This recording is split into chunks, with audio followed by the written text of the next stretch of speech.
খরগোশগুলোকে পর্যাপ্ত পরিমাণ ঘাস দেওয়ার পরেও তারা ঘাসগুলো খাচ্ছিল না। তখন আমি তাদেরকে একটা আলু ছিলে তারপর আমি তাদেরকে কেটে দিচ্ছিলাম। তো এই সময় এই খরগোশ দুইটা অনেক বিরক্ত করছিল। আর ভাই খরগোশই এত পরিমাণ যে খাবার খাইতে পারে রে ভাই, এটা বলার বাইরে। তাদেরকে যত দিবেন তারা খালি তত খাইবই।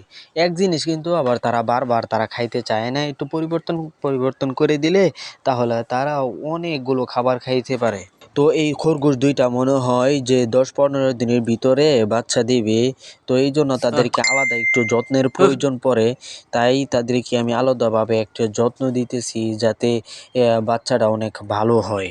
তো আমার এই দুইটা খরগোশ অনেকটা শুকায় গেছে খাঁচার ভিতরে থাকতে থাকতে।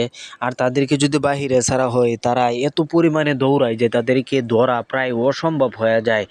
তো এই জন্য তাদেরকে আর কি খাঁচার ভিতরে আটকে রাখতে হয়। আমি এই দুইটাকে দিনে একবার ছাড়ি, তারপরও একেবারে ছেড়ে দেই না। খালি একটা ঘর আছে, ওই ঘরের মধ্যে তাদেরকে আটকায় রাখি এবং এর মধ্যে তাদেরকে খাবার দিই। এবং যখন ওই ঘরের মধ্যে কোনো কাজ থাকে তখন আমি এদেরকে বাইরে বের করে খাঁচার ভিতরে ঢুকায় দেই, যাতে করে তারা বাহিরে দৌড়াদৌড়ি না করতে পারে। আর বাহিরে গেলে তো আবার কুকুরের ভয়, কুকুরে আবার এইগুলোকে খেয়ে নেয়, যার কারণে আমি এগুলোকে আটকে রাখতে হয় এবং চোখে চোখে রাখতে হয়। এই দুইটাকে আমি একদিন ক্ষেতের মধ্যে নিয়ে গেছিলাম, যে ক্ষেতের মধ্যে আমি সবজি টবজি করি।